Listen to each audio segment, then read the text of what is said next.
Staff and I went out to go see Minions, Rise of Gru. And I just have to say, it is fascinating to learn the history of how Gru rose to power. If you don't know Minions, they're these little yellow guys, denim overalls. They speak in a kind of gibberish language. Yabba babo, dabi bibo, bonana. Minions is a prequel to the Despicable Me franchise. Rise of Gru is a sequel to that prequel. Essentially, the Minions will seek out the most despicable person they can find. In this case, Gru.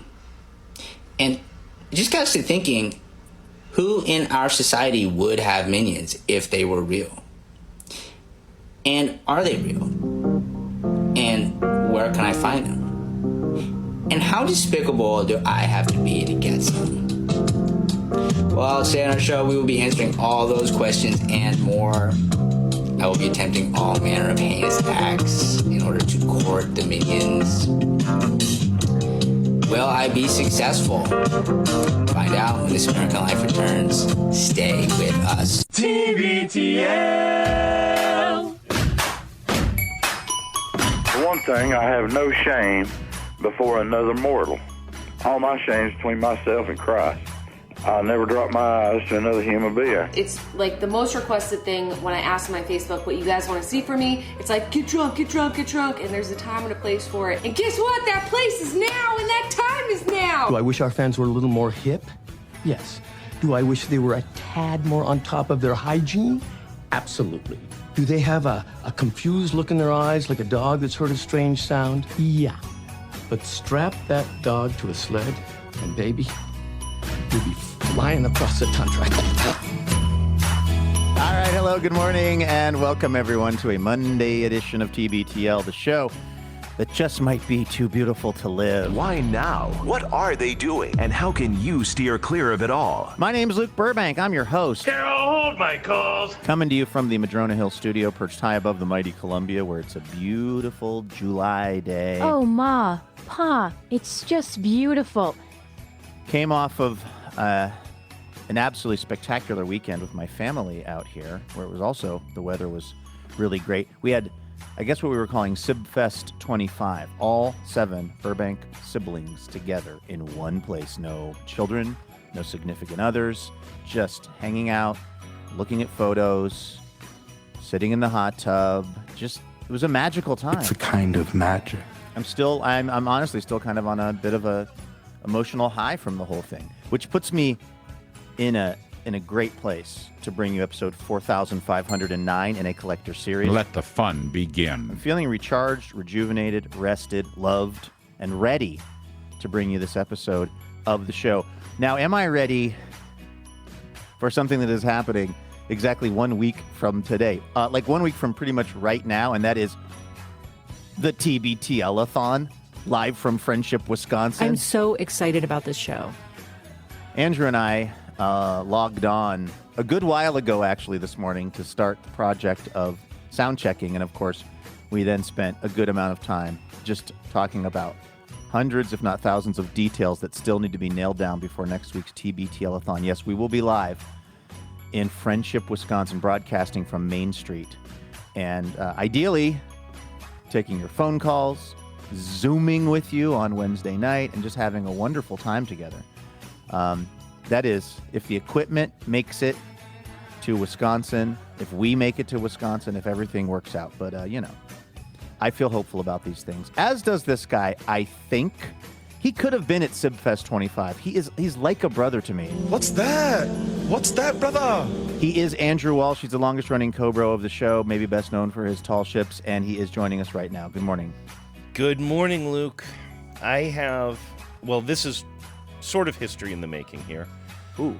Yeah, not to build it up too much. Calm down, Jay-Z. I think I have, for the first time ever in this show, an announcement, apology, and request, all combined into one. And I'm sitting here trying to announce apology quest. I don't know how to put all those words together, but it's an announcement, an apology, and a request all at the same time. I don't think you guys have done that before. Did you do that in the radio days? I think there was an FCC rule against it. That makes sense. I think it's called the triple dip. And when they outlawed payola and plugola, a lot of people didn't pay attention, but the triple dip was also banned. That's right. I'm remembering that now. In fact, I think you guys even talked about it because Jen wanted to do it, and you were, or no, it was vice versa. You wanted to do it, but Jen was like, no, we can't Jen do always it. a stickler for the FCC rules. Yes, the Triple Dip Act of 1996, I want to say, that did all the consolidation. Yes, I believe Something it revised something that had been in Smoot Hawley. It amended it. It also allowed radio stations to buy more billboards in each market than originally was allowed, I believe. And, yeah, anyway, it's all complicated, but here's the deal. The Marconi provision. On Friday, should we keep going? I could. You Smoot could. Hawley I was probably... a reach because I believe that's tariff related. I mean, Okay. I was hoping I'd go through my entire life without ever hearing about Smoot Hawley. And I think because of our current political climate now, it gets referenced. Yeah, it was the Smoot Hawley Tariff Act of 1930. I would have been fine never knowing those words.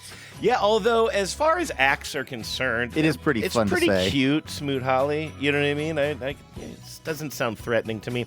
Listen, on Friday, I had one job in the TBTL newsletter, and that was to let everybody know the details of the TBTL picnic that will be happening at the end of the Thon on July 25th in Friendship, Wisconsin. Yes, sir. I put all the details in there. We're going to be meeting up at a park. In fact, I should have the name of that park in front of me right now.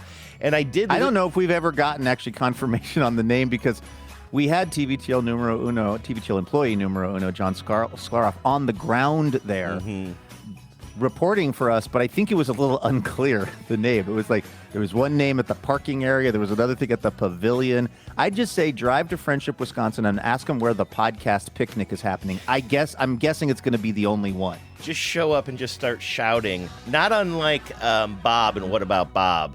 Instead of yelling Dr. Leo Marvin in the center of town, just yell, "Where's the picnic?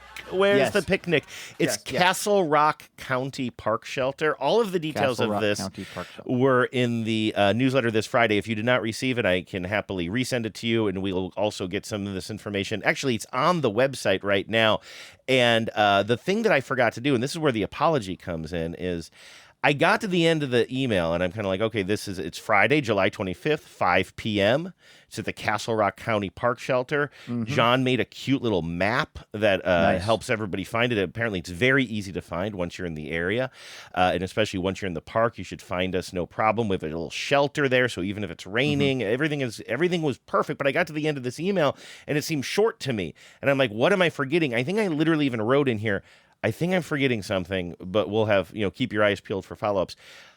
John had sent me an RSVP form. There's a weird place for me to pause. A jot form? A jot form. You're familiar with the language. We got a jot form. It's one of the many things. It's one of the many things that you and John constantly reference that I could, this would be the weirdest hostage situation of all time. But if you put a gun to my head and said, make a jot form, I would go, I don't know how to do that, but I know Andrew and John talk about it a lot. Oh, my God.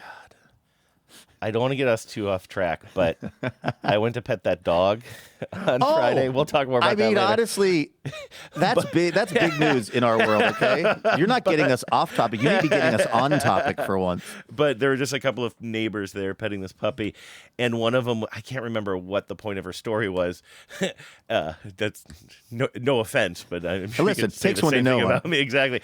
But she mentioned something about Yammer, which was a online tool that I had to use when I was producing for Ross Reynolds. I remember Yammer. And apparently it's not called Yammer anymore, but it was like an internal Twitter. It was like a private internal sort of like almost like micro blogging platform so you could like communicate with your team. But I remember when I got that job, or I guess when I was volunteering at KOW on The Conversation, I think Ross loved playing around with like new and emerging technologies. And there were like three, he was like, put the ideas in the not Reddit. I can't remember what it was. Oh, Delicious. I think we still Oh. remember DE.li. I think Delicious. I do remember that. I feel like that might have come after my time there. Probably, but it was like In- you being started used? by putting your pitches in Delicious, and then we would go through them, and then you would, as you would prep, Luke, like Ross, not you, Ross would be like, "It's put it in Yammer. Did you Yammer it?" There was so much talk of like, "Did you Yammer?" And then there was a third one. It's like, "Yes, I Delicioused it and Yammered it," and I wish I could remember the third one. Oh. It was bananas. All of that is to say, Oh, that I was did- the name of the program. Yammer. I know you Delicioused it and you Yammered it. Did you bananas it yet? Right? Did you? Did you bananas it yet? All of that comes back to say, I forgot to include the little RSVP mention in the newsletter this week. So we want to get a sense of how many people are going to be coming to this picnic. I literally don't know if it's just going to be you, me, John, and one listener who got lost on the way to the billboard. I don't know if it's going to be 700 people. I'm guessing it's not going to be 700 people, but I'd say it's north of 5, south of 700. yeah, somewhere in that range. But we need to know how many kind of burgers and dogs and veggie things. We're going to be providing like just general picnic fare or whatever. So we'd like to know if you're coming. Go to tbtl.net and click the little link at the top of the page. Yes, please do. It'll help us know how to plan properly. I involuntarily uttered an "oh, dude" when you were talking about burgers and dogs because I realized, I mean, this would be the silliest way for us to get the foodstuffs to Friendship, Wisconsin. But I've got a lot of leftovers here from SibFest 25 because I just, like on Friday, I just sort of went into a bit of a fugue state at both Costco and Trader Joe's. Like I kept trying to make lists so that I would kind of efficiently and correctly get provisions, but then I just panicked and just started buying large amounts of kind of everything so that, we'd have enough food for Friday night and Saturday and everything. And it turned out we had plenty of food because, of course, my siblings are all like food people themselves. And like, particularly my sister Liz, like grows all kinds of veggies and stuff, as does my sister Sarah. So like everybody brought food. So there was actually too much food. So I am now the proud owner of like pounds of like organic hamburger that I don't think I'm really going to eat, and chicken, apple, Cerno's sausage things, et cetera, et cetera. If you want to come by, Andrew, I've got all manner of cased meats that you could stand over the sink and eat. We got a lot of it going on here. I will say that like kind of the post-party leftovers are one of the perks of like when Genevieve has a summer party or whatever, and I'm like cleaning up and it's like 4 a.m. and you're just kind of like, well, this hot dog needs a home and it's my belly. And you're just kind of like cleaning up and you're just kind of, and then like for the, days, and it sounds like for you maybe potentially weeks afterwards, you can just sort of say like, well, we got to eat this, I don't know what you like, potato salad or whatever it is. And you're kind of like, you kind of got to get rid of it, but it's not usually what you'd be eating on a Wednesday. Right. Like I've got to eat the rest of Liz's birthday cake that Sarah made. I have no choice but to have this Monday morning with my coffee. Yeah, right. Ooh, did you? Kind of no, thing. that doesn't seem like you. I can't see you eating cake in the morning. Did you? We did. No, I didn't. That was more of a fanciful idea, but I was. But we did have a delicious birthday cake because Friday was my sister Liz's actual birthday, and I not subcontracted so much as what is the word? Offloaded the responsibility of the cake to my sister Sarah, who made this incredible. I forget what it was even called, but like it had strawberry in it and it was very delicious. I feel like cake has come a long way since I was a kid. When I was a kid, birthday cake was pretty much like a Betty Crocker mix. It would be yellow. It would have chocolate frosting. And by the way, I'm not complaining about that cake. I loved that cake when I was a kid. But nowadays, I don't know the last time I saw a cake like that out, for a birthday. It's like everything has really kind of gotten an upgrade. Genevieve and her friend Jessica, they went to college together. They were roommates in college and post-college. I think they lived together maybe longer than Genevieve and I have lived together. That can't be true. A couple of Wellesley grads? Couple of Wellesley women. Don't call them girls. Made that mistake I just said grads. I didn't even gender it. No, so I'm not saying you. I just used to always say Wellesley girls, and they're like Wellesley women. Oh yeah, no. But that doesn't sound like a good idea at all. Yeah, no, that was not me. That was not me reprimanding you. That was me saying out loud what I always have. And I'm not somebody who goes around calling women girls. In fact, that's very counter to how I think about things. But I just remember back in the day we would say Wellesley girls, Wellesley women. Anyway, all of that is to say, they said so. They're very, very close friends who love cake.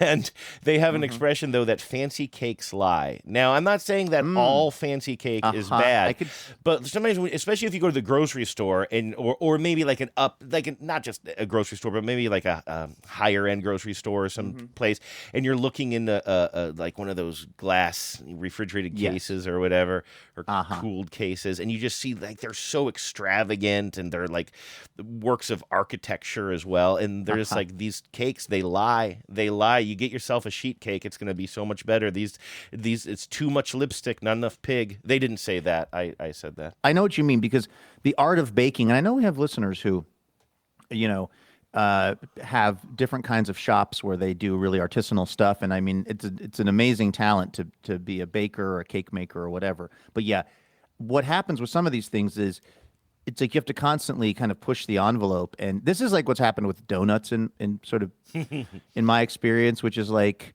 in fact, I was eating donuts with Bridget Everett in Manhattan, Kansas at Varsity Donuts there, which is also kind of a locale for the TV show. It's a place where the characters end up going a lot. And we had some very yummy donuts, but she and I were talking about the fact that like we're both fans of like a donut that, let's be honest, tastes like a donut. Like it's like, but I think sometimes when people are making something, like let's say you make donuts all day long, at some point you're like, another maple bar? What if we put some cardamom in this? And what if we made it and that's just the natural, I guess you could say, evolution of things. But sometimes it can evolve away from the original principle, which is kind of the thing that we all like as the consumer. Yeah, Chris Fleming has that really good bit about his sister coming over with with our. Maybe I'll try to play that as opening. Oh, that's tomorrow. great! Yeah, that's a great bit. But I'm that way with ice cream too. Like so many ice cream shops in the trendy neighborhoods of Seattle. It's not like you're not just going to go in and get like Baskin-Robbins. Can I have a scoop of strawberry ice cream, please? It's like, no, you cannot have strawberry ice cream. Do you mean a strawberry reduced kiwi with basil? You mean kiwi, gotta get the basil strawberry, right? Like, no, I don't mean that. I just want to move back to Ohio. Okay, speaking of artisanal food, Andrew, I got to tell you a couple things about this weekend that I had. I was very stressed. I wouldn't say very stressed. I was somewhat stressed last week, particularly on the Friday show, because I had all of my siblings coming over and I wanted to try to get everything perfectly set up and whatever. And, I got most of the way there. And of course, my siblings are all super sweet and supportive. So like, they wouldn't have even cared like that I was mowing the lawn at 7 a.m. Like none of that really mattered. Mostly that was for me and my insecurity. But it was a really, really fun weekend. I did finally become a pizza oven guy.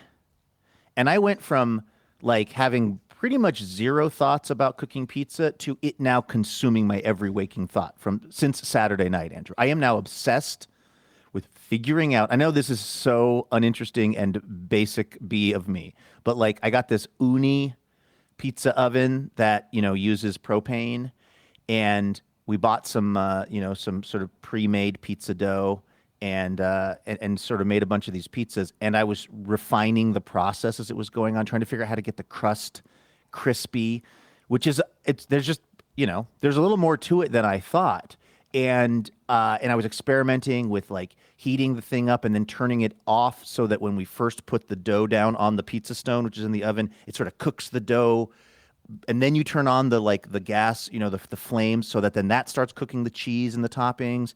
We tried one where we par baked the crust, so basically cooked the crust by itself in the pizza oven. That seemed to be the best. That was iteration 4 of the process. That was the 4th pizza that I made, and I think that was probably the best one, actually, in terms of getting the crust fully cooked and even a little bit crispy. It was like, cook the crust a little bit, then put all the stuff on it, then put it back in. But like, I'm not a detail-oriented guy, and I'm not somebody who has any kind of particular food that I can make really well because I have a system for it. But I all of a sudden understood what the obsession is around trying to figure out how to cook a really good pizza in your pizza oven. Am I daft? I could have sworn you were a pizza oven guy back in Mount Baker. You didn't have a pizza. Did you just fantasize about having a pizza? Yes, I fantasized about building a pizza oven. Okay, you know what? I think I stood in your backyard and you I probably point told to you an where the area pizza oven was going to where go. the pizza oven was going to go. And It was going to be right next to my bowling alley I bought. Luke, if this were the newlywed game and you and I were newlyweds, I would have sworn that you had a pizza oven in your backyard, but that is just the power of imagination. I was obsessed for a while with the idea of building a pizza oven either out of like brick or, like sort of concrete in the way that you see some of these projects online. And I never actually bought the supplies, but I had bought a few sets of plans. And what I realized was it was actually way more complicated than I thought. Also, I ended up selling that house, not at a loss, but at an amount of money that definitely would not have been increased by the presence of a pizza oven I had just built. So that was actually kind of bullet dodged.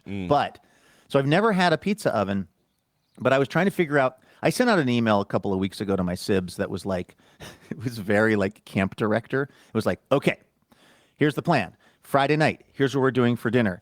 Saturday morning, this is breakfast. Saturday midday, this is the activity. Sunday night, pizza oven.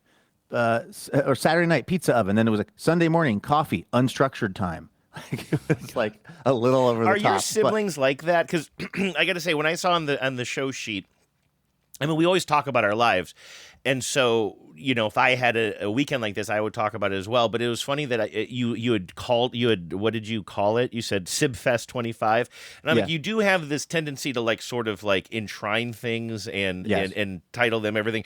And then this breakdown that you have, like I'm obviously very much the opposite of that. Like scheduled unstructured time is like not my move. And you have a lot of siblings with varied personalities. Like do most of your siblings also sort of lean in towards this sort of showmanship? Well, first of all, that hurts. You want showmanship? You got it. You want showmanship? I don't know. Maybe that's the wrong word. I didn't mean that as an insult. I don't know what to call it though. But this structure. Well, there was two reasons. There was two reasons for the email. One, I wanted to lock everybody in. I mean, we were already locked in. We'd all agreed this was the weekend we were going to get together. But I also just wanted to like. It was kind of a little bit of a like one additional thing to say like, hey, this is really happening. We've really got a plan in place.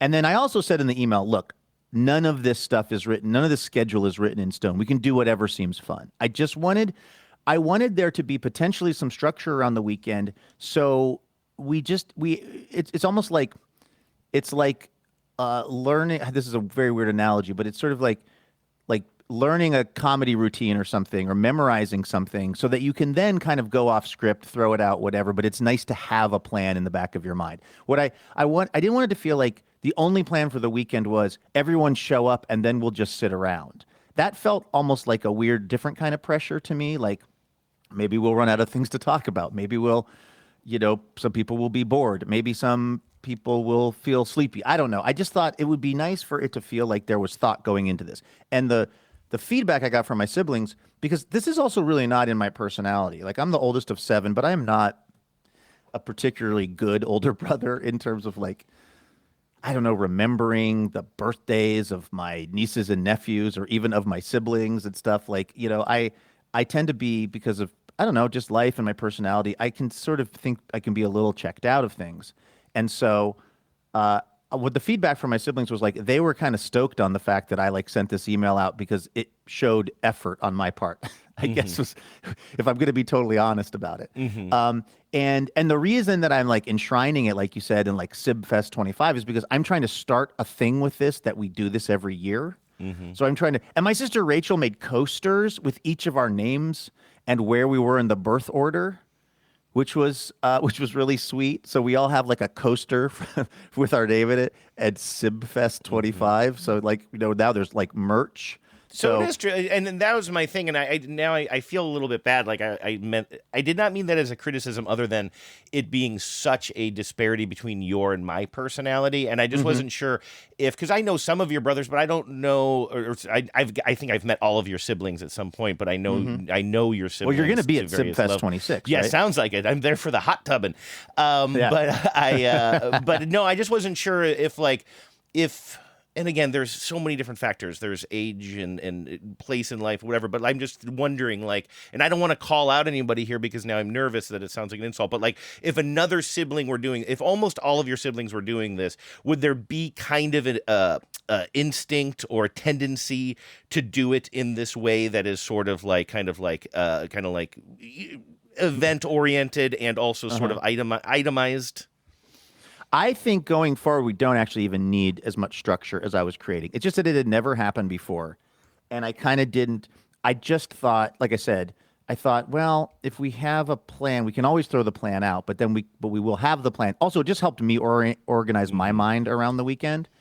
And we ended up not doing like a lot of the plan and doing some other things, et cetera. It never felt like we were kind of like bored or wondering what to do next. But I liked the fact that there was a plan that we could fall back on. Now, I'm guessing that going forward, we don't need to do that as much. We now know what it looks like, a weekend of just us, 7 Burbank siblings getting together and hanging out. And what it looks like is it's a lot of fun. And I don't think we have to overplan it going forward. I think we can just kind of like let it unfold naturally. But I didn't know exactly what to expect. Let me tell you one thing, though, that happened on Saturday night that I swear to God,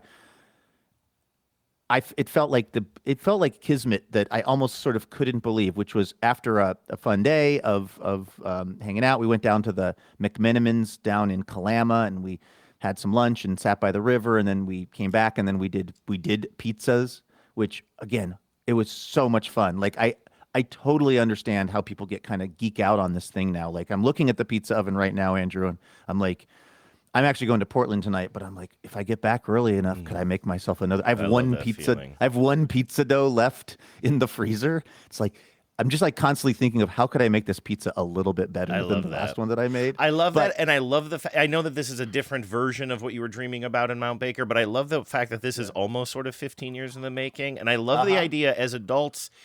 I think we really need to embrace the moments where we have a new toy that we're excited about, that we're actually excited about, because like we have, we have access to almost anything, depending on how expensive it is. You know what I mean? Like, I could buy myself a little, like, I don't know, like what do you call it, Nintendo Switch or something. But I'm kind of like, I don't want to like spend money on that because I have a feeling like after an hour of play, I might like start to be like, I don't know, this was more of a midlife crisis thing than anything. You know what I mean? Like, But you got yourself something, and the fact that you're thinking about it when you're not using it, like I can really relate to that, and I love that. Yeah, like the moment when it was funny. My sister Liz was.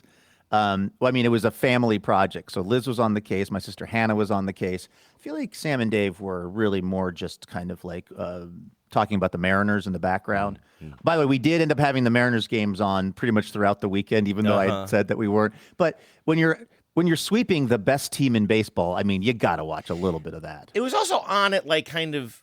Well, I wonder if it worked better or worse for you, but like they were very strange times, because they weren't at home. They were in the Midwest and they were day games. So like that was Saturday. I was like, you guys were probably like, kind of having, I don't know where you were in your schedule, but like, you know what I mean? You're probably hanging out. It's the middle of the day. You can sort of have it on. It's not like, I don't know. I feel like a night game, you might be more drawn towards like, oh, maybe some people are having some beers and the game can become too much of a presence. But I sort of feel like these day games you might have been able to navigate. No, you're exactly right. It was, and also like we never really had the sound on, so it wasn't like, it was just kind of like in the background, and if somebody wanted to look at it, they could, and if they didn't have to. It didn't take over the weekend or anything, thankfully. But Saturday night, so we've had this whole long fun day. Saturday night now, we're all. By the way, this hot tub that I bought and had put in, I think it technically holds like 4 people or something. So there's 7 of us. And I was really obsessed with getting all 7 people in the hot tub as some sort of a stunt. Like, they used to like see how many kids they could get into a V-dub bug or something like that. It was like almost just like a stunt thing. Like all of the Burbank siblings in this hot tub that is not made for this many people. And we're sitting in there. Actually, I was in the kitchen getting something, and I just hear one of my siblings. It's now Saturday night. It's dark. It's warm. It's almost a full moon. The stars are out. We're sitting in the hot tub. We're listening to music. And I just hear someone yell, "Fireworks." And I'm like, huh? And I come outside. And it turns out that down on the Columbia River, right around the bend from us, where the town of Rainier, Oregon resides, I don't know if it was like, I don't even know what it's called. I'm going to just call it Rainier Days. This is my theory. I haven't done any research on this, but I have a feeling that there's some sort of a community day that happens down in this town, and it all sort of finishes with a fireworks show. Now, why they don't do that on the 4th or 5th of July or whatever it was, I don't exactly know, because that just happened. But it was so awesome. It was, first of all, a huge ass fireworks show. I mean, I will say this. I give it up to Red America on the fireworks side of things, because Becca and I went to see the fireworks in Portland on actual 4th of July at the Blues Fest. They were fine. They were not. Hint of basil and mint along that with was the thing, way too much cardamom for me. Way too much chicory for my liking. They were fine, but they were, I mean, part of it I think has to do with the Willamette River is not huge. So I think there's probably all kinds of like rules and limitations, et cetera. It was fine. It was nice. This was huge. Like these things were and it took, I swear, it seems like it lasted for 20 minutes, which doesn't sound like a long time unless you imagine like fireworks going off continuously it's probably less than that, but I was very pleasantly surprised at how long it went on. We've got our music playing. We're in a hot tub, all 7 siblings. We're watching like a private fireworks show.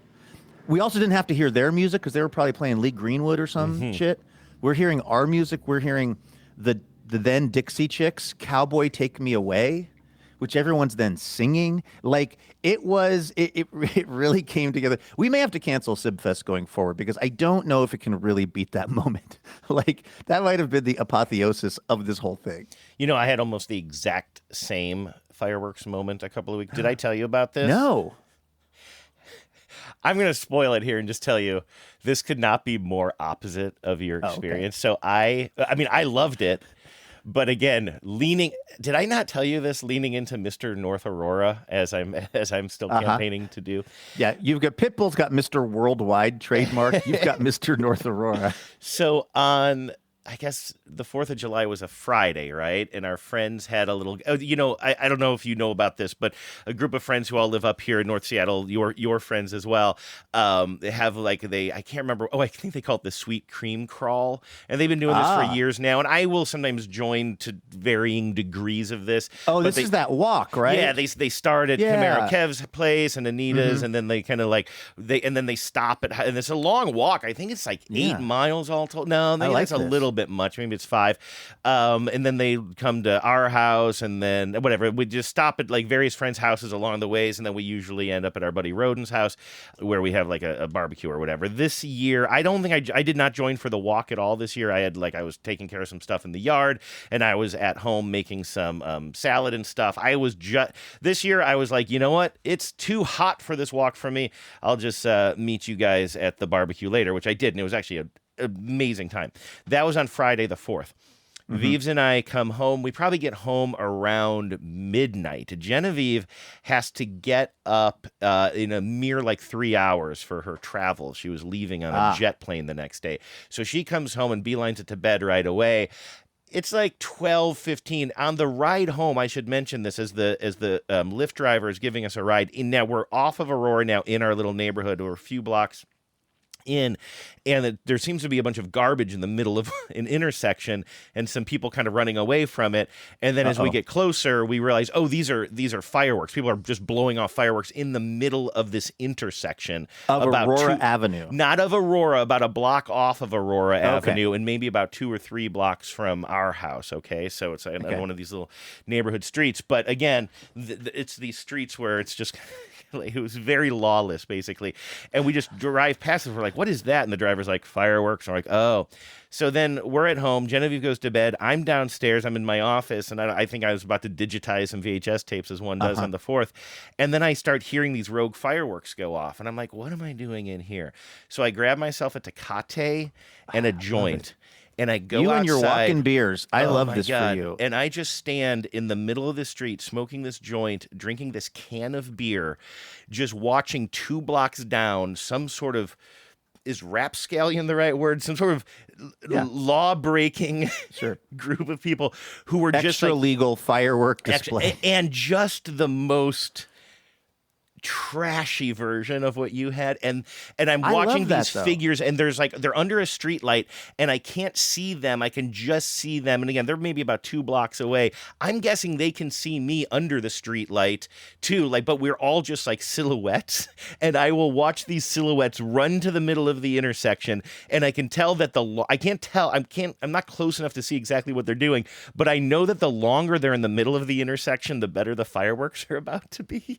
And by the way, I would like to point out, I know that there are plenty of people in this neighborhood who are probably furious at these people for doing it. I know that people are concerned about pets or whatever. I would like to mention, I did not take part in this myself, but if it's going to happen, I'm going to watch. And so I had this weird, like, from like 12:30 to 1 in the morning, I just had this weird, absolute dirtbag fire show going on a block off of Aurora in the middle of the night. And God, did I love it. It was fantastic. Very different, though, from what you were experiencing. But still scratching the same itch in a way. The excitement of fireworks that you're not even expecting or dealing with. That happened to Becca and I in Italy last summer. We were in Sorrento, and the same thing. We had rented this Airbnb, which turned out to be this like kind of crazy sort of castle thing that the person who owned it wasn't even there. So we kind of had our run of the place. It was pretty magical.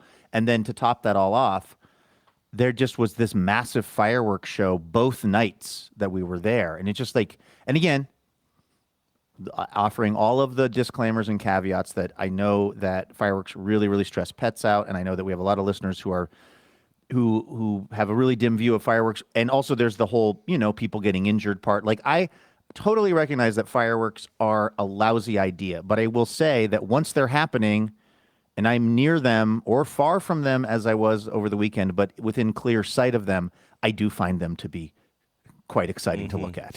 I know. It's funny how we have to sort of apologize for liking fireworks. Like, don't get me wrong. Like, I do understand, and I understand the people who don't like them really, really, really don't like them, and they do affect pets. It feels like it feels like a threat to the animals in their life that they love, and maybe even themselves, depending on what their sort of situation is. But we did seem to go from a time where it was kind of like, oh yeah, we all like fireworks. Like, that's basically the end of the story, to not just apologizing for blowing off fireworks, because I haven't blown off fireworks in 20 years, Like, exactly. you and I have done literally nothing wrong other than maybe not protest fireworks, you know what I mean? Yet we have to almost apologize for admitting that we enjoy something that for years and years and years everybody has there's a reason why they're advertising fireworks night at T-Mobile Park, right? Like, people like fireworks. And again, the rogue fireworks in the middle of a neighborhood, I can't justify people doing that. And again, I would not do that. And if I were doing that, I'd feel terrible. I'd feel guilty I'd be scared that I would be like getting in trouble if I were blowing off fireworks in the middle of the neighborhood. I'm not doing it. Yeah, it's definitely not legal anywhere in Seattle these days to do fireworks. Oh, goodness. Right? No, I would assume not. I mean, you would need a special permit for an actual show or something, I'm sure. Do you think those guys had a permit? I'm guessing. Well, I think they might have, because at one point a car roared off of Aurora and then did a loop-de-loop around the intersection where they were doing it. I'm guessing that hot rod was dropping off the permit paper. Right, to finalize. That's why they were probably that's probably why they were in such a hurry to get there and then peel away. Yeah. We got the permit, you guys. We got the permit. Lenny's on his way over with the permit. Exactly. And so anyway, I don't need people to email in explaining why fireworks are disturbing to them. I do understand it, but it is interesting that like we have to like sort of caveat even just we have to apologize just for saying like I personally enjoy them. Right. Yeah, like the question is if someone is shooting, because I'm with you, like I haven't lit off, I don't know the last time I lit off any fireworks actually. It's been a while. But like, is it also, are we also somehow culpable if we look at fireworks? Right. If like someone else is doing fireworks, is it now the preferred, in like the polite class, is it the preferred action to shield one's eyes from fireworks so as to not engage in the project in any way, shape, or form? I think the same thing about like sort of the Blue Angels, right? It's kind of like, for a while there, a lot of people were using this term, and Genevieve was using it a lot, virtue signaling, right? Like if a Blue Angel roars over my head, that is going to give me a feeling inside that is, I don't know what the word for, but joyful is near it. You know what I mean? Like it's going to make me feel something that I consider positive. Right. But if I go around saying, well, it's really not right. It's really not right to do that. I feel like that is and same with fireworks as well. Like if I'm going, well, it's really not right to do it, but I'm secretly kind of like, please blow off some fireworks near me. Like I feel like that's literally the definition of virtue signaling. So I just want to be honest about it. Like I understand why people are upset by them. I don't do anything to encourage or actually light the fuses myself, but I also don't want to be like, well, I'm supposed to say I hate this. Right. Well, it's funny. You're talking about the Blue Angels and stuff. And over the weekend, there was a point at which, a couple of big military helicopters came, down the river. And I could hear them. I was in the house doing something. This is my siblings were still here. I was in the house doing something because you can just hear the low. Like there's like a normal helicopter sound that I'm pretty used to that you don't actually hear till it's pretty close. And then there's the military helicopter, which is, it's like this, and you just feel it in your chest when it's further away. This is because I'm out here all the time. I now can identify the helicopters based on how my chest feels. And I was like, okay, there's going to be a military helicopter. And sure enough, I think it was probably a Chinook. I'm not good with the names for the record, but I think it was a Chinook. Two propellers. I think that's a Huey. Oh, okay. Oh gosh, this is I'm sorry. I'm going to look really dumb, but this wasn't the dual propeller one. But those are also freaking so cool. Those don't even look like they should work. How are there two propellers and they look like they're going opposite directions? I know they're not. Anyway, I think this was maybe a couple of Apache, but I was out there with my brother. I think I was out there with David. It was either David or Sam, and I was just like, listen, I hate the military-industrial complex. I do not support this. I'm horrified at what America has done militaristically around the world and continues to do, et cetera, including here in the United States now. Yeah, yes. Increasingly so. Yes. I mean, and yet I cannot deny that it fills me with a certain amount of awe from a purely aeronautics standpoint of this thing that's happening in front of us that we're looking at. And this one was one of those ones where like it didn't even have doors, and everybody was like, you could see. I was tempted to wave at them, and I didn't because that was for me too much. Yeah, like right. I'm not going to wave at the soldiers. You didn't salute? I got down. I kneeled. Wait.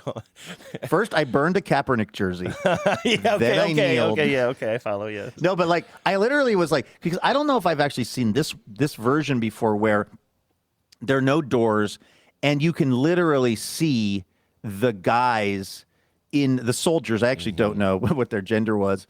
You could see the soldiers in the helicopter. They're obviously strapped in, but the door's open, and some of them are friggin' hanging out of the helicopter. I was going to say, they were hanging out saying, have you seen my surfboard? It was a good surfboard. That lot of that. Dun, dun, dun, dun, dun, dun, dun, dun, dun, dun. Was that an Apocalypse Now reference? I'm sure I can't wait to find out what the actual quote is, because I'm sure that You're going to let them take a surfboard from our house? Our house? But they were like kind of like a couple of like legs dangling out and the whole thing, and it was like I couldn't quite see the whites of their eyes, but I could make them out in human form, and a little part of me wanted to wave, and I did not. I don't even think if I was alone I would have waved, because that does feel to me like I'm somehow.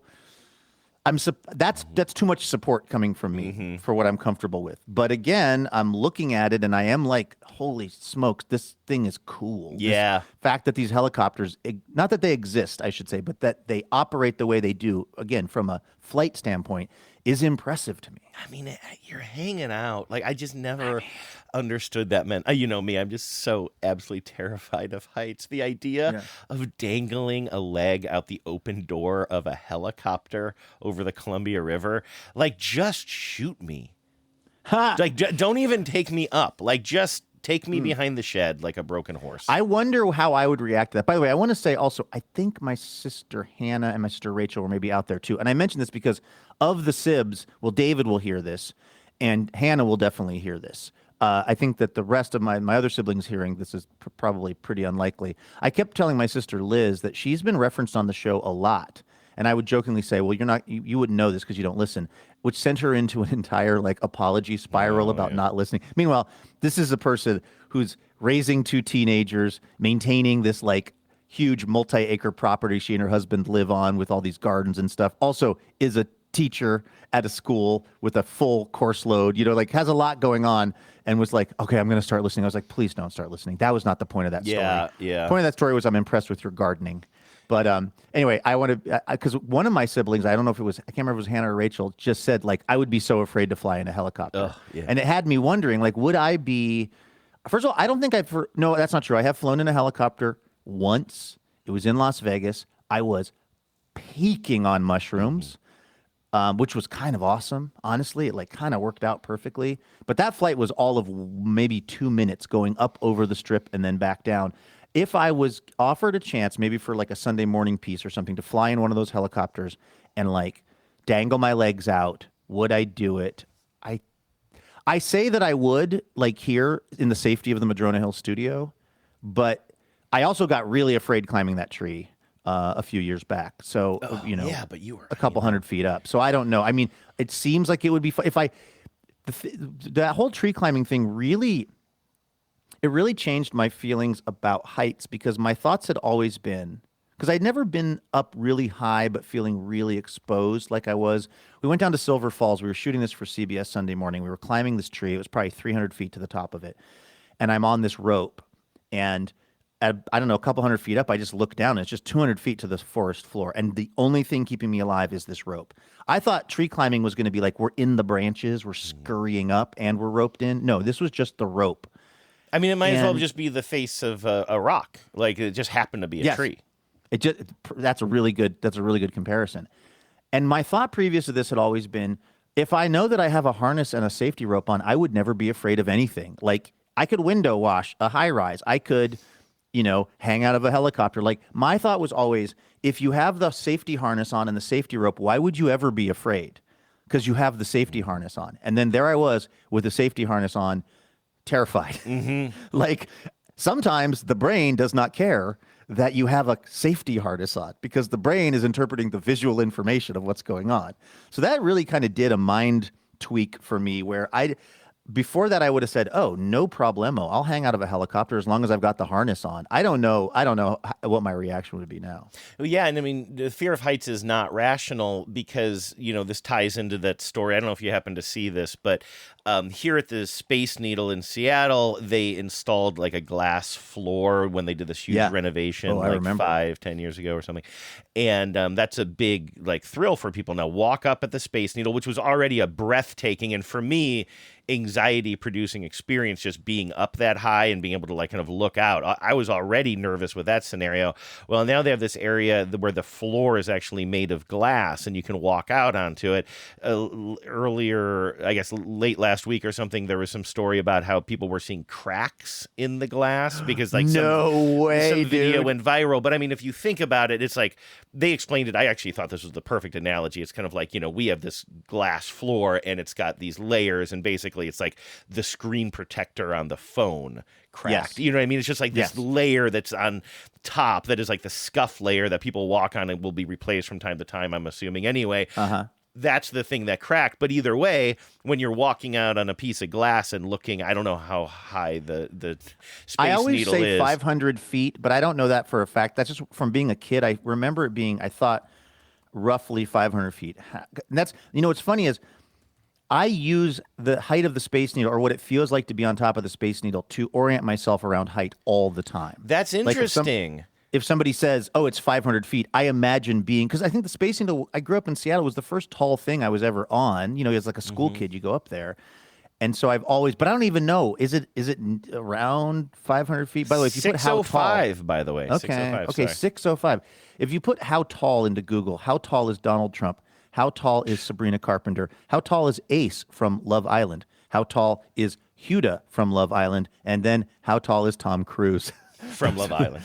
From Love Island. Now I'm clicking through all these beautiful photos of the Space Needle. I love the Space Needle so much. I love the design of it. I love its history. Dude, it's so love cool. what it's, anyway. Is it Googie? That's a really good question, because it kind of is that era, right? What I think of kind of space age architecture, that era of the 1960s. The kind of the curvature of the like support section below, like That's a really good question. I wonder how they would exactly classify it. But anyway, so the people saw this crack and they were freaking out about it. Yeah. But of course, it's all in your head, you know. I mean, especially and like the spokespeople came out and said we could literally have the entire like starting lineup, not starting lineup. What do you call everybody who's activated to play in a football game? We could have like the roster. Yeah, I guess the roster, except that includes the people. active roster. Yeah, I guess the active roster. I don't know how they put it, but they basically said we could have all the Seahawk players here jumping up and down at the same time, and this thing would still be strong. Like it is, the state of the glass floor of the Space Needle is strong. Yet some people get up there, and they were talking in the story about how some people get up there, and even without the cracks, they look down, and their instinct is just to go down to all fours. It's like this weird thing when you're scared of heights, and I had that on the roof of your old house when we were watching the Blue Angels, and like there was something about it where I was like, I was fine. Then suddenly I was like, I need my hands and legs. I was crawling by the end, and that's sort of a universal reaction, and it doesn't make any sense. Like you said, you're intellectually saying I'm harnessed in, I could do anything, but it kind of doesn't matter. You could say I'm totally safe. What is the glass floor is not any less safe than me being on whatever the observation deck, or I was even just going to say in a regular, like let's say tall office building that is on the 30th floor. Space Needle. Yeah, exactly. I could be, but I'm just not seeing it. Or like I was nervous going up in the elevator before it was more of a glass elevator, and it was because I could kind of see us going up. But if you put me in an elevator and don't give it any windows, I'm just like, I don't know. I'm in this little room and it's taking me up. You know what I mean? It's like none of it is rational. Yeah, it's totally about your perception. I wonder if the person who was tasked with letting everyone know that the floor of the Space Needle is still safe, the glass part, which, by the way, I have walked on, and it's pretty intense. Like I didn't know that you'd been up there since. Okay. I went up there with my half-brother who was not invited. I guess he was invited to SibFest, although it would have been an interesting weekend because, of course, I never met my biological father. And he had a child later after my mom got pregnant with me. That guy is named Adam. He lives in Philadelphia. Really cool dude, actually. We've met, I don't know, a handful of times. Well, he and his I think now wife were out in Seattle, and so I was kind of taking them around, and we went up there and we walked on that glass floor thing, and I was kind of surprised at how actually effective it was at making you feel like you're looking straight down at the ground. Like it wasn't just a gimmick. It was like, oh, whoa, this feels like something to not have anything solid underneath you. I definitely was thinking, Andrew, it would not be an enjoyable experience for you at all. I don't even like thinking about it. I'm serious. I'm wondering if the person who was tasked with letting everyone know that it's still safe is this guy, one of the guys from that Taco Time podcast that I got kind of obsessed with a while ago, and I was even a guest on, I think, a couple of years back. There was that great piece in, was it Seattle Weekly, about basically the Taco Time podcast and also the sort of the Taco Time Northwest versus like Taco Time International or something, which is this difference between Taco Time franchises that only matters to people like me who are kind of obsessed with Taco Time. By the way, I figured out that I haven't done it yet, but I can if I want to, DoorDash Taco Time to my house, Andrew, and that's a dangerous piece of information for me. I wish I didn't know that, but one of those guys that's on that Taco Time podcast is one of the PR people for the Space Needle. This is, I think, a colleague though. This was a woman who like kind of was on all the TV shows. Gotcha, and she was, making the rounds. And either she was making the rounds or she released some sort of information. She's the one who had the quote about like the people jumping. Oh, the screensaver. Yeah, and all of that. I want to address something here. We've already talked a lot about our burger challenge that we had, our Whopper challenge, eating it in under a minute. So let me, I think everybody knows what I'm talking about. I don't have to set it up too much. You and I both tried to see if we could do this TikTok challenge of eating a Whopper in under a minute. We've talked a lot about that on the show. It's on our Instagram page right now, and you can watch us both do it. And we synced it up so it looks like we're doing it at the same time, even though we didn't actually do it at the same time. All of that is to say, originally, a bunch of TBTL listeners saw that video, and they were like, they had heard it on the podcast first, and we're happy to get the visuals on it. And you get the usual sort of like friendly comments of people like just talking about like, I can't believe the guys did it or whatever. You know, you're kind of already all speaking the same language because we're all involved in this weird podcast experiment together.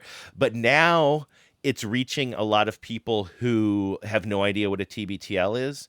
And I get notifications on my phone all the time because I'll be honest, we put a little boost behind it. You know, you can kind of boost these things a little bit to reach larger audiences, maybe bring a little bit more exposure to the podcast through this Instagram story.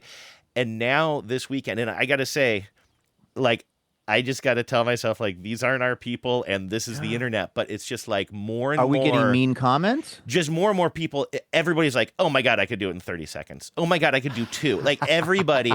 Genevieve's like, I could do it. I just don't want to. Dude, it doesn't Becca thinks she can do it. Everybody, Luke, everybody. And then the latest one we got today was, oh, come on, girls. You could do better than that. Like, it's Signed Genevieve. Signed to Genevieve. Which, you know, calling somebody a girl as an insult is like obviously one of my triggering things. Girl. Yeah, right, exactly. I was just like, oh my God, we are reaching people who think calling me a girl is an insult. Oh my God. Like that's that. But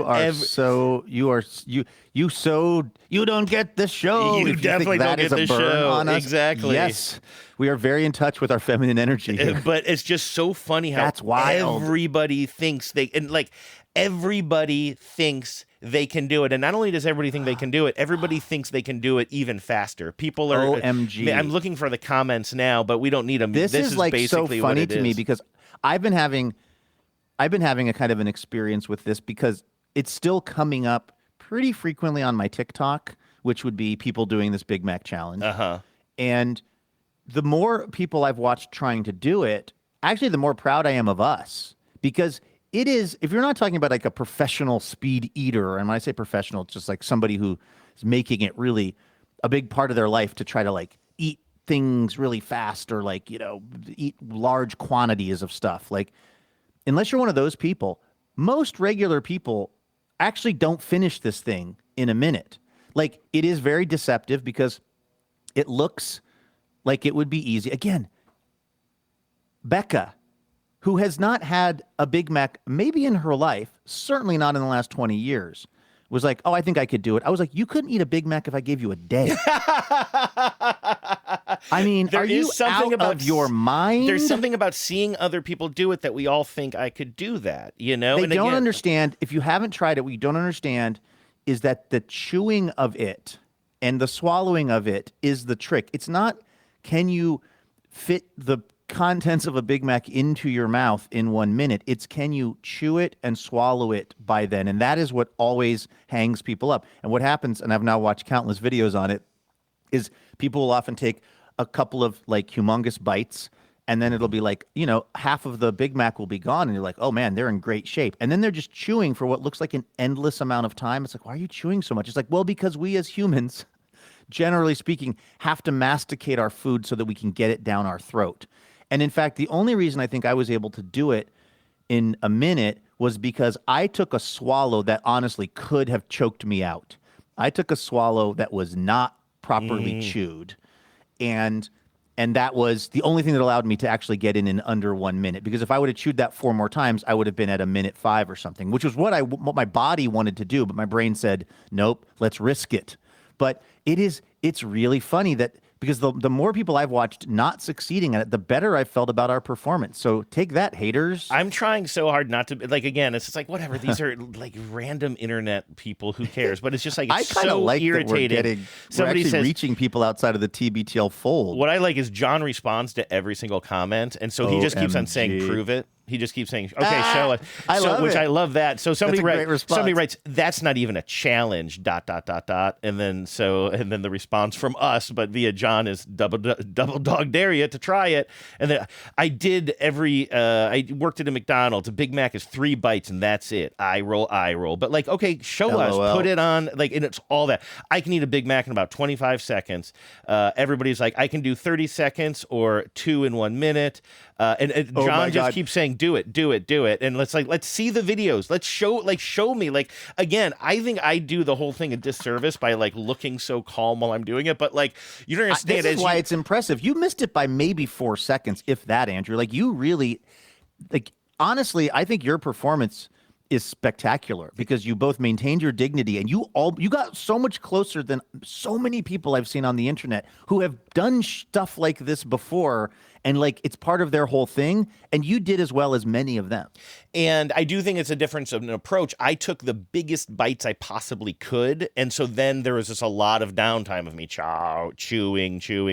And I think that's a very frustrating thing to see, because everybody's like, you can just chew and swallow a lot faster than that, but you kind of don't understand how much bread is in the mouth at that point. But I'm not even, I didn't even mean this as a defense of my performance, but I do think I did it a disservice by seeming so calm. But I think of your analogy often, such a good analogy for so many things, but a duck that looks really calm on the water, but underneath the legs and feet are just going crazy.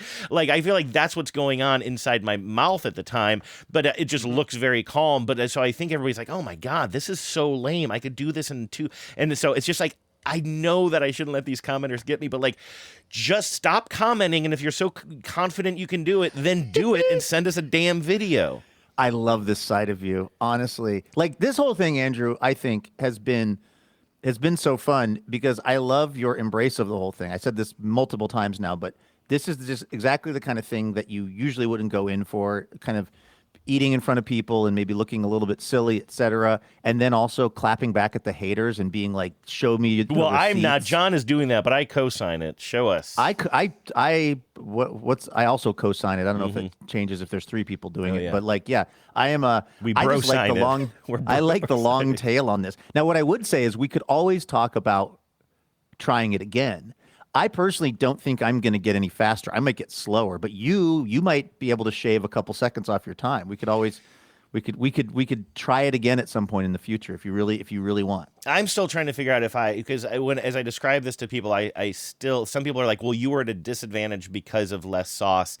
I really think that you were at a disadvantage, but you did put barbecue on it. I put so some barbecue, kind of lubricate. and so that's sort of the question. Like, should I have put more on? Anyway, I'm still willing just to take the loss and say, when I see you and other people eat it with the sauce, I feel like it's more of an. I feel like it would get in my head more, and I'd have to be wiping my face more. And I'm not going to eat it with that sauce because I don't like that kind of sauce. I would start gagging, so there's no point in even trying that. So I just don't feel like it's worth me trying it again because I just don't feel like I don't even feel like for better or for worse, I didn't really, truly, do the challenge. But I'm just like, all these people who just like, they just see something online. I could do it. Bro, God, eye roll. Bro, I do this 3 bites, bro. I'm just like, God.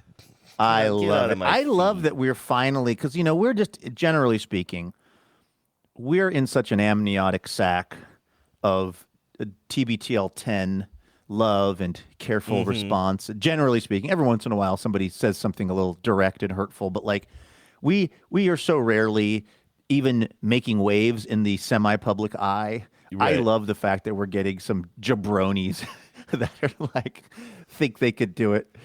Faster than we did. Yeah. And that's the other funny part is like, I said this in the aftermath of the actually doing the challenge. It's like, is it a W? Is it a thing one should be proud of to actually like, hey, you know what I did? I horfed down 500 calories of processed meat faster than, somebody else did. Like, what a strange thing for us to see as success. Well, here's the one that I really like. I'm going to read to you the comment, and then I will say the account is locked, so I can't look at the things they've posted. But I'm going to read to you this comment, and then you describe to me what you think their avatar looks like. Okay, how do you feel about this game? I feel very good about this. 20 hours ago.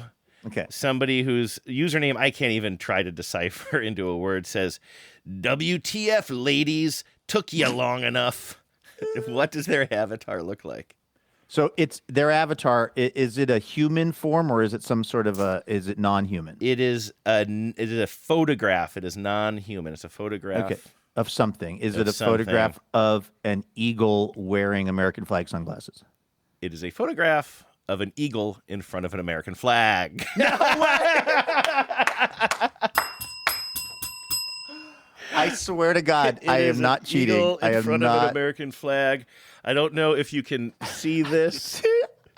Oh my God! It's an actual photo of like an eagle in a tree that happens to have a flag behind it. But yeah, you were right. Wow! And and we say that everyone is a unique snowflake, and yet, how in the world did my brain immediately know what that was going to look like. My God, I don't know if I've ever, not since I ate a Big Mac in under 60 seconds have I felt more proud of myself, Andrew. I'll tell you what. Here I go once again with the email. Every week, I hope that it's from a female. Oh, man, it's not from a female. Hey, you mentioned before the show that we actually had an update on something that was bugging me the other day on the show. We were talking about the demise of buildings in Seattle, and you mentioned Jensen's on Greenwood, I think. Yep. And what a bummer it is that it was this cool, kind of smoke shop and everything, sold meat and stuff, and then they, got foreclosed on, or rather just the the owner of the building decided that they wanted to raise the rent or whatever, but now it's, instead of becoming a new thriving business, it's just a shuttered, graffitied building, which is such a worse outcome than a local business that had been there forever. And that had me trying to remember what smoked meat shop in that area, I believe in North Seattle, had like a huge, like a sockeye or something on, like a salmon type of fish, that its jaw, my memory of it as a kid was that the jaw would go up and down. And then I think at some point the jaw stopped operating because of maybe the, demise of the neighborhood or whatever. But like, I don't think it was Jensen's. I couldn't remember where it was. It sounds like somebody may have thoughts on that. Yeah, I just saw this subject line. I had not opened it yet, but it said salmon with moving jaw sign. And this is a note from Bill, who says somebody has probably already emailed you guys. They haven't. Bill, you're the only person. But I think that was on Greenwood until recently. I think around the corner from the Rickshaw ? Near Holman Road and Greenwood intersection. So that is exactly where Jensen's is. So that must be it. Although I'm just a little confused. I wonder if the sign was there, but because it wasn't maybe operational when I saw it, maybe I didn't take as close of a notice. Because I used to go to Jensen's when it existed, but I don't think I ever saw. I would put your smoked meat bona fides up against anyone's, Andrew. Well, but what about my observation? I one time looked at you in the eye at a coffee shop and said, "Excuse me, not sir." Fair. So you're working hard. You're battling illness. You got a lot going on. But anyway, so I think I would remember, or would have noticed if it had a moving signs. We were talking about things that make us feel like kids again, like fireworks or jets screaming overhead. I get excited about moving signs, so I feel like I would have noticed if that sign was still chomping when I was going there. But I also really have a proven track record of unobservation. So anyway, but what's weird is that I'm doing like a search. I'm trying to do like an image search on the internet, and it's very strange because I can't seem to locate that particular sign, which it feels like very much. Oh, nope. Here it is, Andrew. I got eyes on it. Yeah, let me see. It was hanging beneath. So the Jensen's sign that was like, I guess you would say out in the parking lot, sort of perpendicular to Greenwood, it had a salmon, I think, hanging under it. It's hard, too, because all of this stuff is on Facebook, and do you know that I'm kind of banned from Facebook right now, Andrew? Oh, I see it. I've got it, Andrew. I've got eyes on it. And yes, there it is, exactly as I remember it. Maybe this could be the show pick today, or a better version of it. I'll send you the link. No, I'm a little worried. Are you on the official Jensen's Old Fashioned Smokehouse Facebook page? Because I'm trying to hack into this thing too. No, I'm just getting whatever a Google image search. I'm on Flickr, Andrew. Oh wow, look at you. I'm playing 3-dimensional Flickr right now. Yes. But I can see, look at this, is so sad, Andrew. And yes, the fish is on the building when they closed. It says Jensen's Smokehouse, thanks for 34 years, closed. And if you look below that reader board, you see the big salmon with, it looks like a jaw that could have moved up and down back in the day. And this is, but the sign is I'm not. I'm going to send you this. I'm having trouble. So it's not hanging on the building, right? It's hanging below a freestanding sign in the parking lot. So it looks like there's 2 actual buildings here. So there's like a small, like very kind of low 1-story building that I think might have been the original. It says Jensen Seafood Market.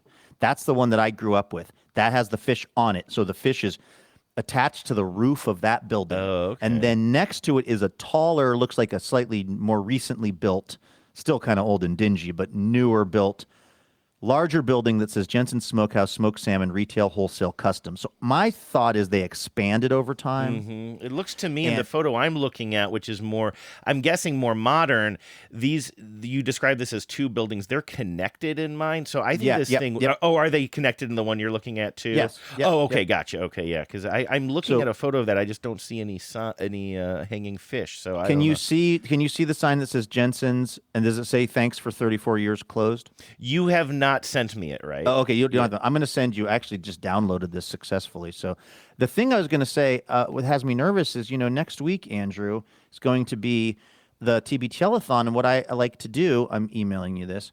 What I like to do is, fire up the old Club for Eagle Soaring.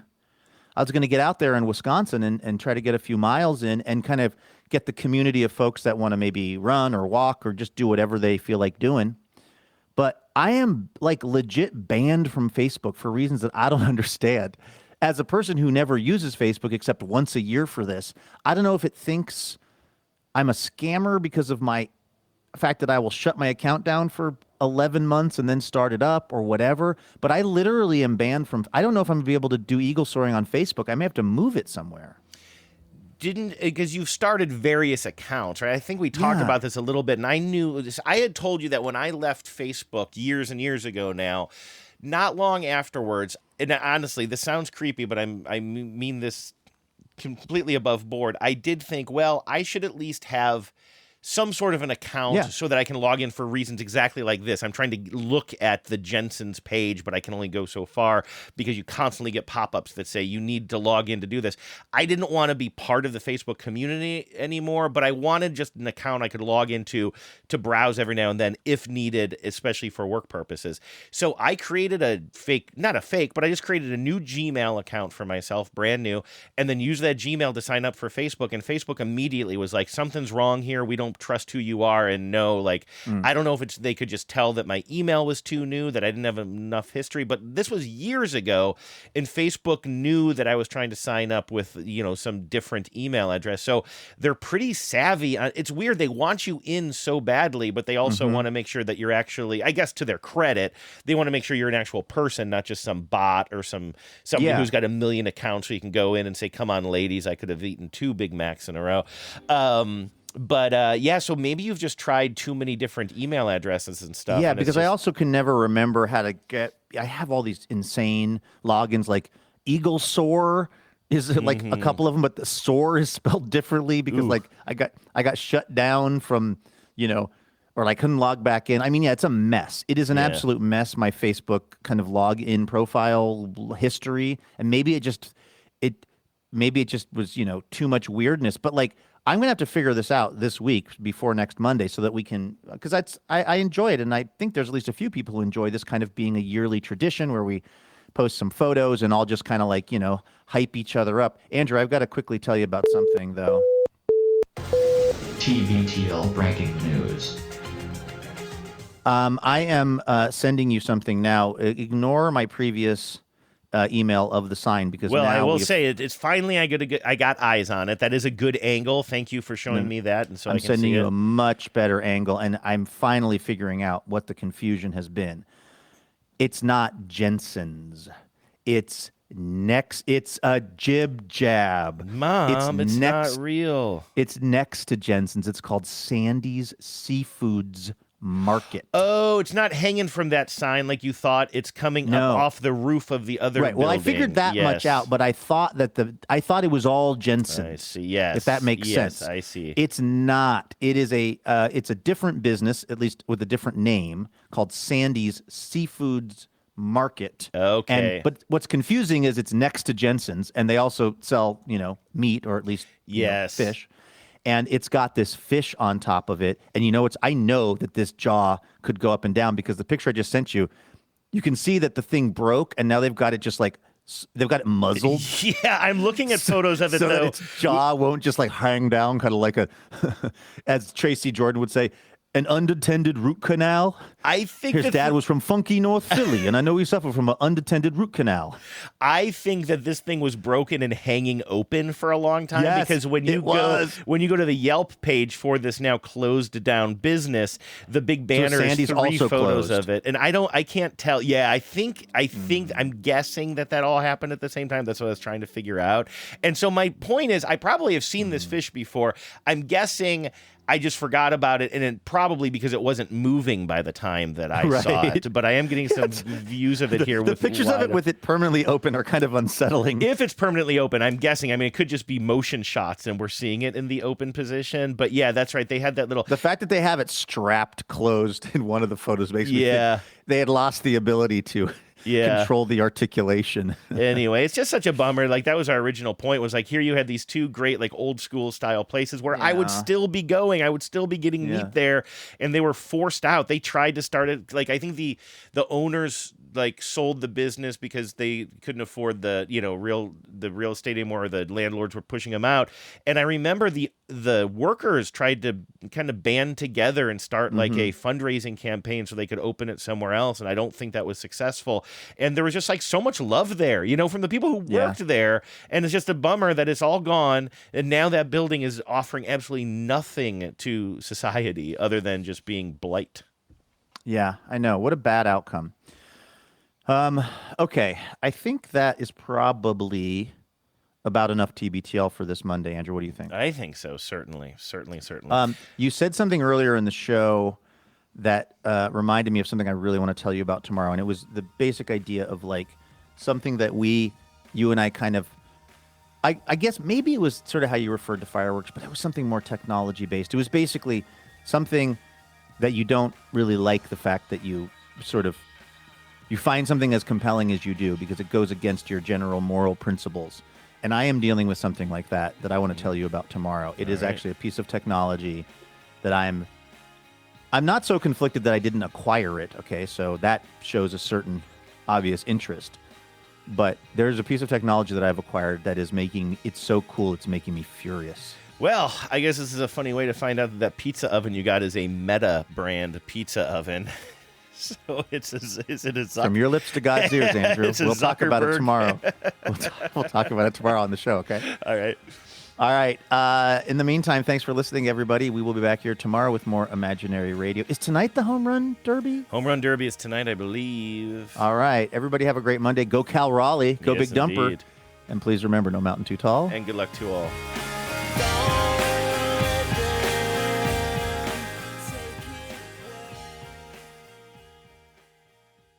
Power out.